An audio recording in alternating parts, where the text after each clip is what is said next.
Hello everyone, praise the Lord Jeshu. I hope everybody is fine. I wish you all a very blessed Good Friday. May God Almighty bless each one of you this Good Friday and always. आज का दिन बहुत ही पावन दिन है। आज good Friday है और आज का दिन हम इसलिए मनाते हैं, ऑब्जर्व करते हैं, क्योंकि आज के दिन प्रभु यीशु ने अपने प्राण दिए थे मानव जाति के लिए। प्रभु यीशु ने अपने प्राण दिए मानव जाति के कल्याण के लिए। प्रभु यीशु स्वयं परमेश्वर के पुत्र हैं और वो इस दुनिया में आए मनुष्य का कल्याण करने। वो परमेश्वर के बेटे हैं, वे स्वर्ग अपनी महिमा में रहते थे, लेकिन फिर भी उन्होंने जमीन पर आना मुनासिब समझा। एक मामूली इंसान बनकर जीवन बिताया, इतने सारे कष्ट सहे और फिर आखिर में मृत्यु को सहा, क्रूस को एक्सेप्ट किया। और इसलिए ये हम पावन दिन गुड फ्राइडे के नाम से मनाते हैं, क्योंकि इस दिन परमेश्वर ने मानव जाति के कल्याण के लिए अपना बलिदान दिया। और जब यीशु मसीह की मृत्यु हो रही थी क्रूस पर, तो उन्होंने कुछ शब्द कहे थे जो मैं दोहराना चाहूंगी। उन्होंने कहा, आई एम थर्स्टी, यानी मैं प्यासा हूं। ऐसे जॉन की पुस्तक चैप्टर 19 वर्स 28 में लिखा है, you know when Jesus was dying on the cross he said I am thirsty. बहुत सारे लोग इसके अलग अलग इंटरप्रिटेशंस निकालते हैं, अलग अलग मीनिंग्स निकालते हैं कि जीसस ने ऐसा क्यों कहा, आई एम थर्स्टी। कुछ लोगों को लगता है कि वो फिजिकल थर्स्ट थी, because Jesus was sweating since he was hanging on the cross since 3 hours. कुछ लोगों को लगता है कि 3 घंटे से यीशु मसीह क्रूस पर लटके थे और उनका बहुत ज्यादा पसीना भी बह गया था। और इतना ज्यादा जब पसीना बहता है तो बॉडी में डिहाइड्रेशन हो जाता है, पानी की कमी हो जाती है। तो लोगों को लगता है इसलिए उन्होंने कहा, I am thirsty. He was hanging on the cross for the last 3 hours in the heat of the sun and there was a shortage of water in his body, that is known as dehydration. So he said I am thirsty. कुछ लोगों को लगता है बहुत ज्यादा sweating हो गई होगी, इतने टाइम तक वो क्रूज पे लटके थे 3 घंटे तक, तो स्वेटिंग के कारण उन्होंने कहा होगा, आई एम थर्स्टी, यानी मैं प्यासा हूं। जॉन चैप्टर 19 वर्स 28 में लिखा है। Now some people they think because he was beaten up with whips, he was nailed to the cross, his hands and feet were pierced. कुछ लोगों को लगता है कि जीसस को जब क्रूस पे चढ़ाया, उनके हाथों और पैरों पर कीलें ठोकी गई, उनको विप से मारा गया, जिसकी वजह से बहुत ज्यादा ब्लड लॉस हो गया था, उनका बहुत ज्यादा खून बह चुका था। And he was given a thorn, crown, a crown of thorns to wear on his head. और उनके सर पे कांटों का ताज पहनाया गया, जिसकी वजह से बहुत ज्यादा ब्लीडिंग हुई। And because of the excessive bleeding, because of the blood loss, he might have felt thirsty. कुछ लोगों को लगता है बहुत ज्यादा खून बह गया होगा, इसलिए शायद उनको प्यास लगी।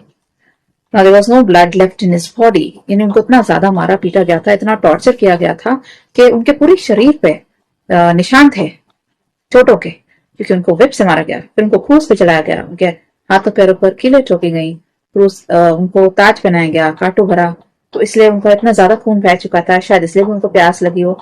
इसके लोग अलग अलग इंटरप्रिटेशंस निकालते हैं। He was hanging on the cross and with no blood left in his body, so he might have felt thirsty. कुछ लोगों को लगता है इतना टाइम वो क्रूस पे टंगे रहे, इसलिए उनको प्यास लगी। But what is meant by when he said I'm thirsty? यानी उन्होंने कहा मैं प्यासा हूं, इसका एक और स्पिरिचुअल मीनिंग है। थर्स्ट एक्चुअली मीन्स लॉन्गिंग, यानी जब हम कहते हैं हम प्यासे हैं, तो उसका मतलब होता है हम किसी चीज की बहुत चाह रखते हैं, किसी चीज की बहुत इच्छा रखते हैं। It means longing, like when we thirst for water, if we don't drink water for a long time we thirst. अगर बहुत समय तक हम पानी नहीं पीते तो हमें बहुत जबरदस्त प्यास लगती है। जितना हम पानी नहीं पीते हमें प्यास लगती है।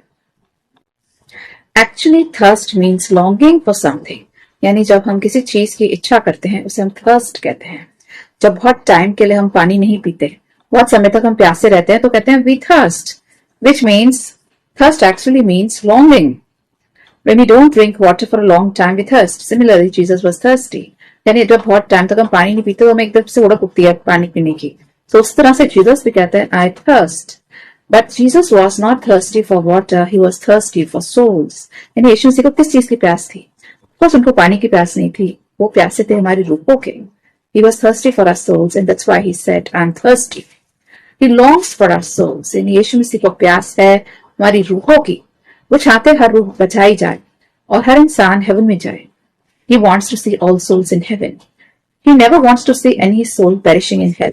यानी जीसस कभी नहीं चाहते कि कोई भी सोल हेल में जाए, कोई भी सोल आत्मा जो है वो नरक में जाए, बर्बाद हो जाए। वो चाहते हैं कि सारी की सारी आत्माएं स्वर्ग में जाए, और इसलिए कहते हैं I am thirsty. He is thirsty for our souls, यानी कि उनको थर्स्ट किसकी है, उनको प्यास किसकी है, हमारी आत्माओं की। वो चाहते हैं एक एक आत्मा को बचाना और इसीलिए वो दुनिया में आए। He is thirsty for our souls. Jesus has the desire to see all souls in heaven. He longs to see us in heaven. यीशु मसीह देखना चाहते हैं हर इंसान को स्वर्ग में, ऐसे जॉन 14 वर्स 2 में भी लिखा है। He loves us. He longs to build a relationship with us. यीशु मसीह चाहते हैं हमारे साथ एक संबंध, एक रिश्ता बनाना। And he said, how much I wanted to cover all of you under my wings like a hen covers the chicks. यानी कि एक जगह बाइबल में जीसस कहते हैं कि जैसे एक मुर्गी होती है अपने बच्चे को अपने पंखों तले छुपा लेती है, तो जीसस भी कहते हैं कि मैं भी कितना इच्छुक हूं कि मैं तुमको अपने पंखों तले छुपा लूं। ऐसा मैथ्यूज 23 चैप्टर वर्स 37 में लिखा है। और इसलिए उन्होंने कहा आई थर्स्ट, यानी मैं प्यासा हूं। पानी की प्यास नहीं थी, वो प्यास थी रूहों की, क्योंकि जीसस आए थे मानव जाति का कल्याण करने। वो चाहते हर मनुष्य बचाया जाए, क्योंकि हम सब परमेश्वर की संतान हैं। We all are children of God. सब यीशु मसीह के बच्चे हैं, और कोई भी पिता नहीं चाहेगा उसका बच्चा तबाह हो जाए, नरक के आग में झोंका जाए। हर पिता चाहता है अपने बच्चे को बचाना। उसी तरह से जीसस भी चाहते हैं हम सब बचाए जाए, और इसलिए कहते हैं आई थर्स्ट फॉर सोल्स, यानी कि उन्हें प्यास है हमारी रूहों की। Jesus wants to save us and all the people should come to Jesus so that he can take us to heaven. और जीसस चाहते हैं हर एक इंसान तौबा करे, अपने पापों से अंगीकार करे और यीशु मसीह के पास आए, ताकि हर एक इंसान को स्वर्ग में रहने का स्थान मिले। Jesus came for our salvation. He said, the Son of Man came to save that was lost. यीशु मसीह कहते हैं कि मनुष्य का पुत्र आया है लोगों को बचाने। Luke 19:10 में जीसस कहते हैं, I've come to save the world, यानी कि मैं आया हूं दुनिया को बचाने। I've come not to condemn the world but to save the world. यीशु मसीह कहते हैं मैं दंड की आज्ञा देने नहीं आया किसी पर, मैं आया हूं दुनिया को बचाने, एक एक रूह, एक एक आत्मा को बचाने। और इसलिए वो कहते हैं आई थर्स्ट, यानी उनको प्यास है। किस चीज की प्यास है? He is longing to save us. वो चाहते हैं हर इंसान बचाया जाए। I've come not to condemn the world but to save the world. ऐसे जॉन 3:17 में जीसस कहते हैं कि मैं किसी पर दंड की आज्ञा देने नहीं आया, मैं आया हूं दुनिया को बचाने। He came for the lost sheep and that's why he's a good shepherd. और जीसस कहते हैं कि मैं आया हूं खोई हुई भेड़ों को बचाने, और वो कहते हैं मैं ही तुम्हारा अच्छा चरवाहा हूं। He is a good shepherd. Jesus को गुड शेपर्ड कहा गया, यानी अच्छा चरवाहा। ऐसे जॉन 10 वर्स 11 में लिखा है, A good shepherd laid down his life for his sheep. यानी कि अच्छा चरवाहा जो होता है वो अपनी भेड़ों के लिए अपनी जान देता है। A good shepherd laid down his life for his sheep. यानी यीशु मसीह कैसा चरवाहा है? अच्छा चरवाहा है, और वो कैसा चरवाहा है जो लोगों के लिए अपनी जान भी देता है, अपनी जान तक कुर्बान करता है। और यस, यीशु मसीह ने भी हमारे लिए अपनी जान दी, और वो हमें यानी अपनी भेड़ों को बचाना चाहते हैं, इसलिए वो अच्छे चरवाहा कहलाते हैं। और जैसे जीसस ने कहा अच्छा चरवाहा भेड़ों के लिए जान देता है, वैसे मैं भी तुम्हारे लिए अपनी जान देता हूँ। यीशु ने भी हमारे लिए अपनी जान दी गुड फ्राइडे वाले दिन। ऐसे जॉन 10:11 में लिखा है, and Jesus finished the work that his father God gave him. अपनी जान देकर उन्होंने वो कार्य खत्म किया जो पिता परमेश्वर ने उनको सौंपा था।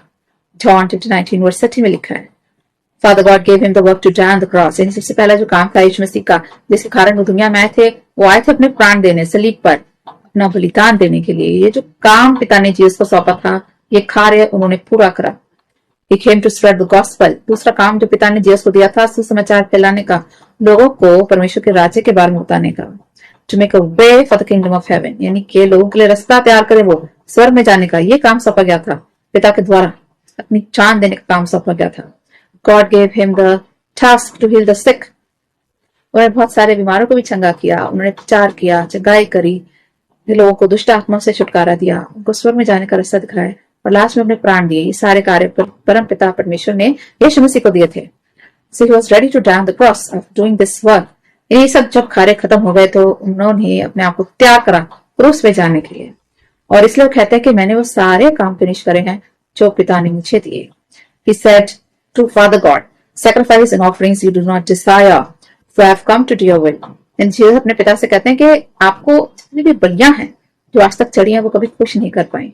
यानी पुराने जमाने से, ओल्ड टेस्टमेंट के टाइम से लोग बलियां चढ़ाते थे जानवरों की, तो गॉड कहते हैं कि मुझे एक भी बलि खुश नहीं कर पाई। वो कहते हैं sacrifices and offerings I do not Dzire. God कहते हैं कि मुझे तुम्हारे चढ़ावे बलियों से कोई मतलब नहीं है। Sacrifice offerings I do not desire. And then Jesus says I have come to do your will. मैं आया हूं पिता तेरी इच्छा पूरी करने, क्योंकि कोई भी जानवर की बलि परमेश्वर को पसंद नहीं आई, वो परमेश्वर को संतुष्ट नहीं कर पाए। किसी भी जानवर में इतनी ताकत नहीं है कि मनुष्य के पापों को क्षमा कर दे अपना खून बहा के, और इसलिए जीसस कहते हैं कि जानवर की बस की नहीं है इंसान को वो पापों से मुक्त कराना। तो कहते हैं I have come to do your will, मैं आया हूँ तेरी इच्छा को पूरा करने। Hebrews chapter 10 verse 5 से 7 में लिखा है, Jesus came to die and to give us abundant life in heaven। यीशु से कहते हैं मैं आया हूँ अपना जीवन देने, अपने प्राण देने और तुम्हें अनंत जीवन देने। यानी जीसस तो अपना जीवन देते हैं हमारे लिए, उन्होंने अपनी जान दी और बदले में दे दिया हमें abundant life, जिसको हम कहते हैं eternal life, ऐसे जॉन चैप्टर 10 वर्स 10 में लिखा है। और जब जीसस की मृत्यु हो रही थी तो अपनी आत्मा परमेश्वर को सौंप देते हैं। वो कहते हैं हे पिता, मैं अपनी आत्मा तेरे हाथ में सौंपता हूँ, I commit my spirit to you, ऐसे लूक चैप्टर 23 वर्स 46 में लिखा है।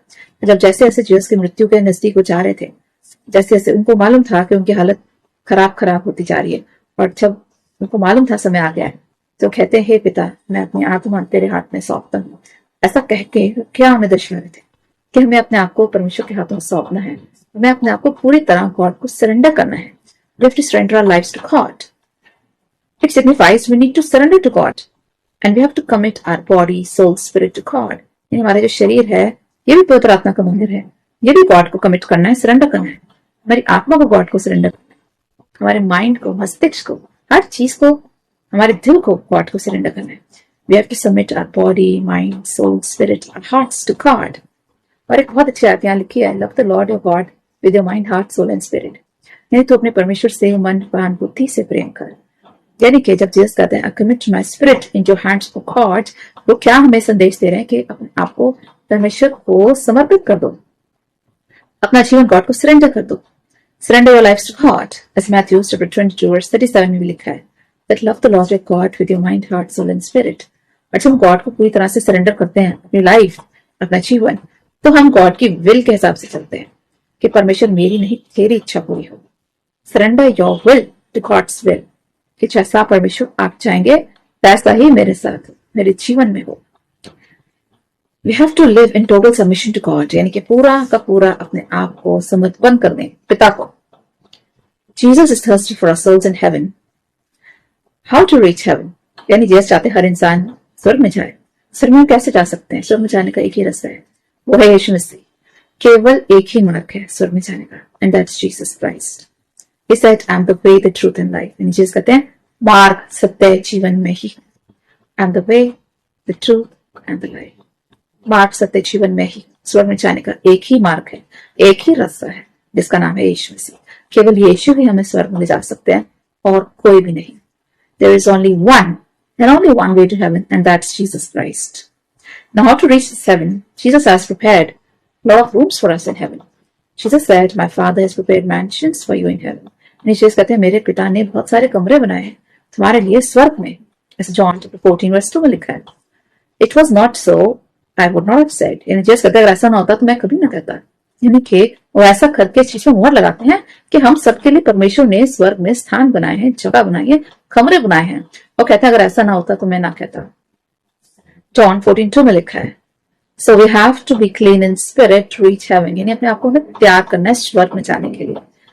एक ऑर्डिनरी से लाइफ जीकर हम स्वर्ग नहीं जा सकते। स्वर्ग में जाने के लिए बहुत ज्यादा तैयारी करनी पड़ती है, अपने आप को तैयार करना पड़ता है, अपना बॉडी, सोल, स्पिरिट, अपनी आत्मा बिल्कुल क्लीन करनी पड़ती है। Only clean souls can reach heaven, a sinful soul can not reach heaven. यानी एक इंसान जो पाप से पड़ा है, जो घृणित काम करता है, कभी स्वर्ग में नहीं जा सकता। स्वर्ग में जाने के लिए अपने आप को तैयार करना है, अपनी आत्मा को शुद्ध करना है, अच्छे कार्य करने हैं, और एक क्लीन स्पिरिट ही स्वर्ग में जाती है। So we have to be sinless, but our deeds are evil. यानी हमें सिनलेस होना है, पाप रहित होना है स्वर्ग में जाने के लिए, लेकिन हमारे काम तो घृणित हैं। बाइबल बताती है कि हम रोजाना पाप करते हैं, फिर हम कैसे स्वर्ग में जाएंगे? We do not deserve heaven. यानी बाइबल कहती है हमारे काम इतने घृणित हैं कि हम स्वर्ग में जाने के लायक ही नहीं है। We have sinned so much that we have separated ourselves from God.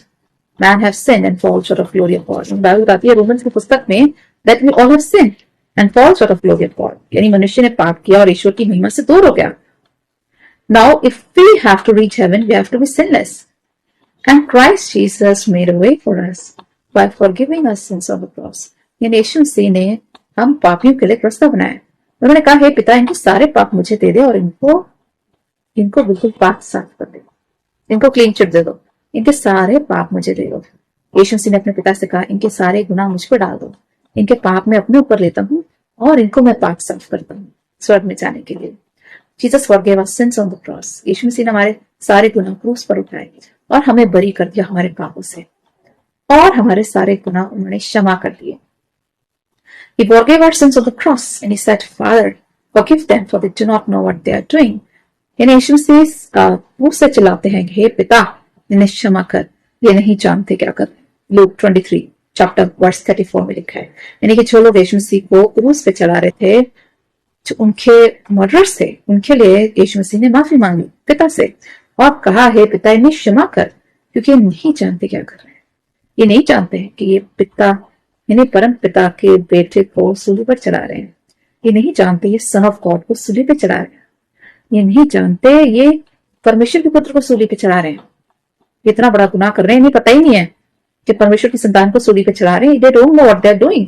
तो जीसस कहते हैं, Father forgive them, for they do not know what they are doing. Luke 23:34 में लिखा है। He forgave his murderers. Today also Jesus forgave our sins every day and says to God, Father forgive them, for they do not know what they are doing.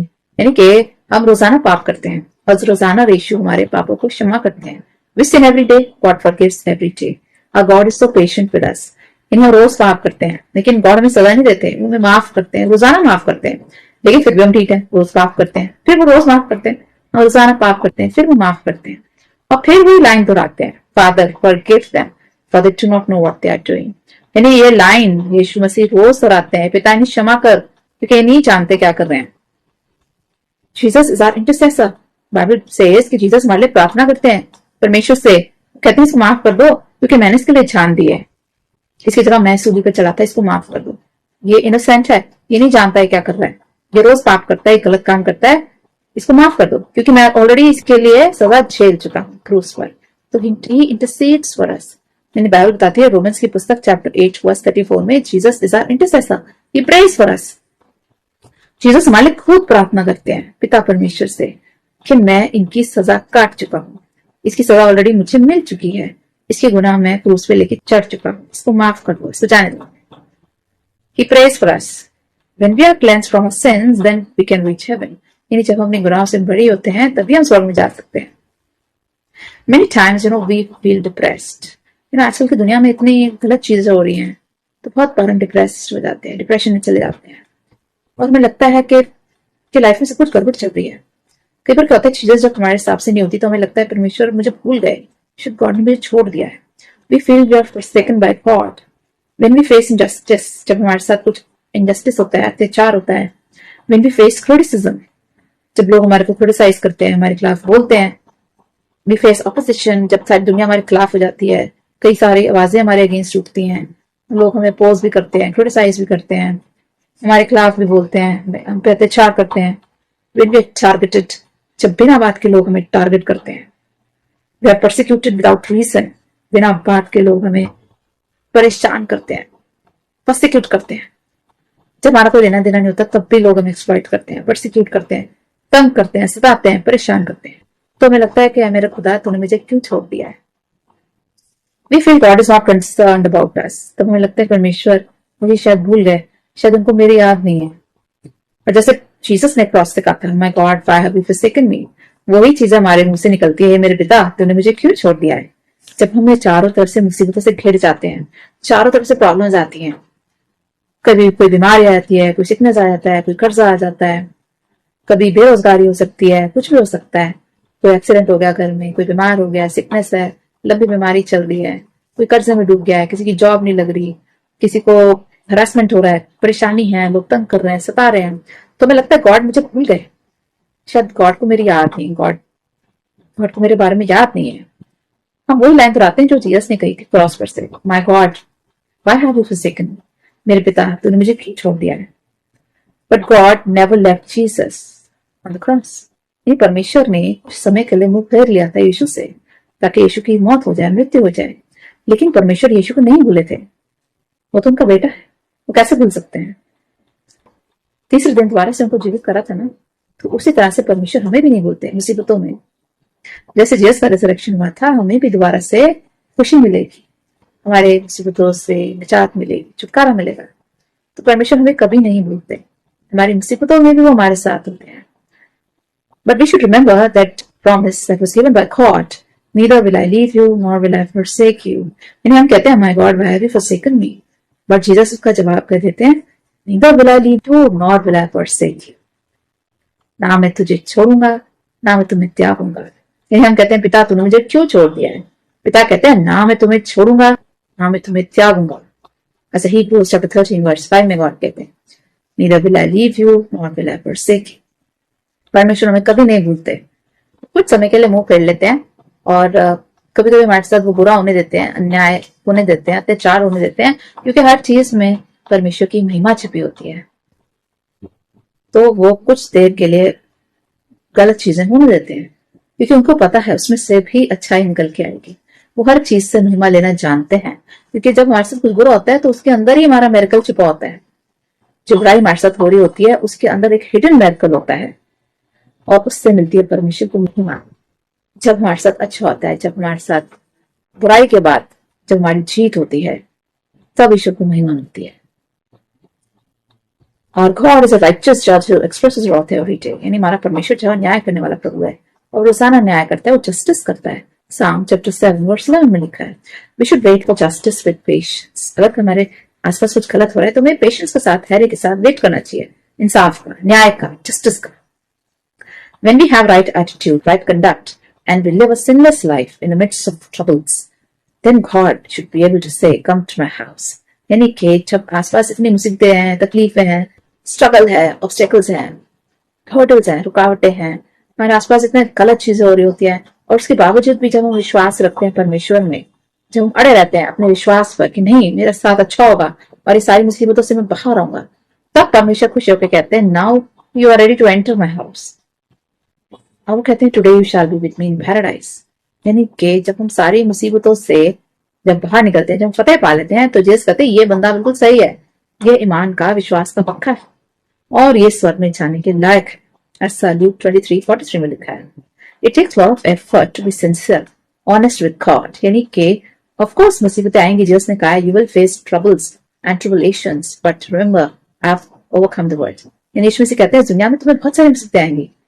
John के पुस्तक में वो कहते हैं तुम्हें बहुत सारी मुसीबतें आएंगी, ऐसे नहीं धरती पर कोई मुसीबत ना आए। You will face troubles, trials, temptations, tribulations, but I have overcome the world। यानी जीसस कहते हैं तुम पे मुसीबतें आएंगी, जिसकी कोई गारंटी नहीं है कि मुसीबतें ना आए। Of course you will face troubles, but I have overcome the world। यानी मैंने संसार को जीत लिया है। मैंने हर मुसीबत पे, हर बीमारी पे फतेह पाई है, हर बेरोजगारी पे, हर पैसे की तंगी पर, बीमारी पर, कष्ट पर, मुसीबत पर, हर चीज पे मैंने फतेह पाई है, जीसस कहते हैं।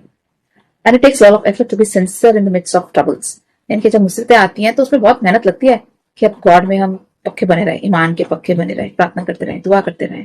अच्छे टाइम्स में तो बहुत लोग दुआ करते हैं, जब हम खुश होते हैं तो सब दुआ करते हैं, लेकिन मुसीबत जब हम पे आती है, हम में से कितने लोग दुआ करते हैं, प्रभु को थामे रहते हैं, विश्वास में अड़े रहते हैं, पक्के बने रहते हैं।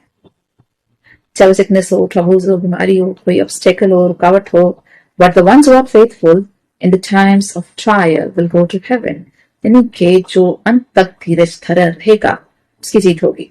जैसे कहते हैं चाहे कितने भी ट्रायल्स आ जाए, कितनी भी मुसीबतें आ जाए, संकट आ जाए, परसिक्यूशन आ जाए, तुम पे सताव बढ़ जाए, कुछ भी हो जाए, लेकिन प्रभु का दामन, उसका साथ कभी मत छोड़ना।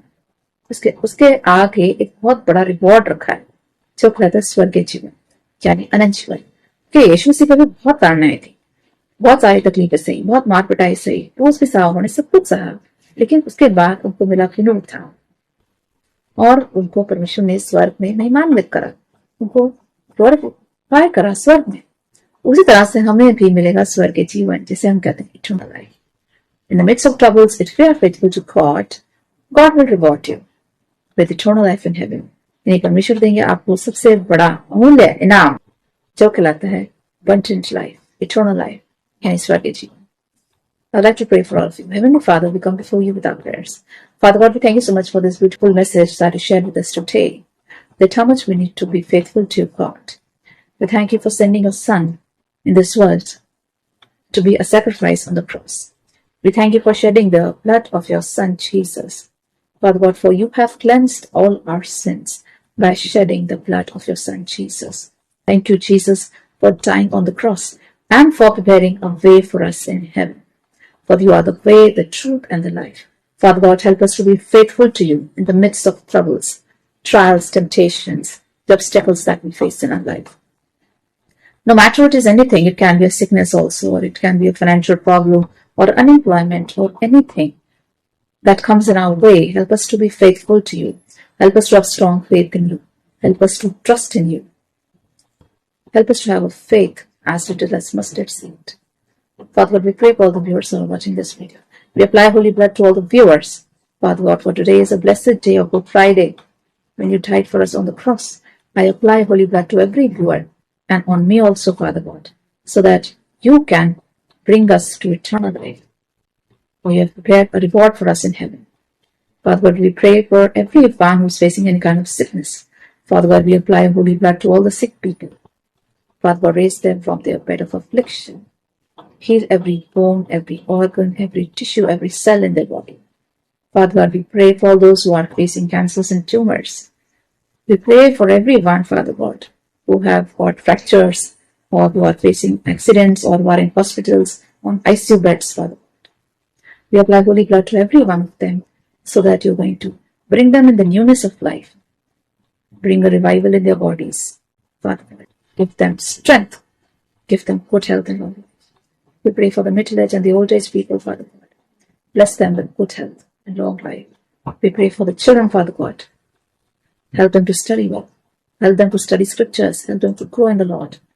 Father God, we pray for everyone who's in the clutches of the devil. We apply your blood to them. Your blood will release them from the hands of the devil. Father God, we pray for all those who are orphans, who are widows, who are poor, underprivileged, handicapped, the lowly people, the needy people, Father God. Provide all their needs, Father God. We pray for all those who are seeking jobs. Bless them with jobs, Father God. Fulfill all our plans and dreams. Bless all our endeavors. Bless the work of our hands. Help us to be more loving, compassionate, and merciful towards the needy, Father God. Help us to share our belongings with the needy. Help us to be more merciful this Good Friday. Father God, forgive all our sins and help us to forgive each other as well. Bless each one of us with the Holy Spirit. Father God, bring a new anointing on each one of us. Bless us with a fresh anointing of the Holy Spirit.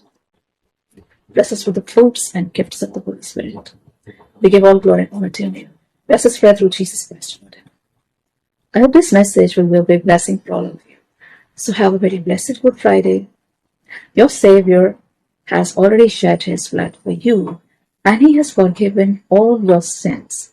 So live a holy life, a life which is pleasing to God. Give glory to Jesus. Take care.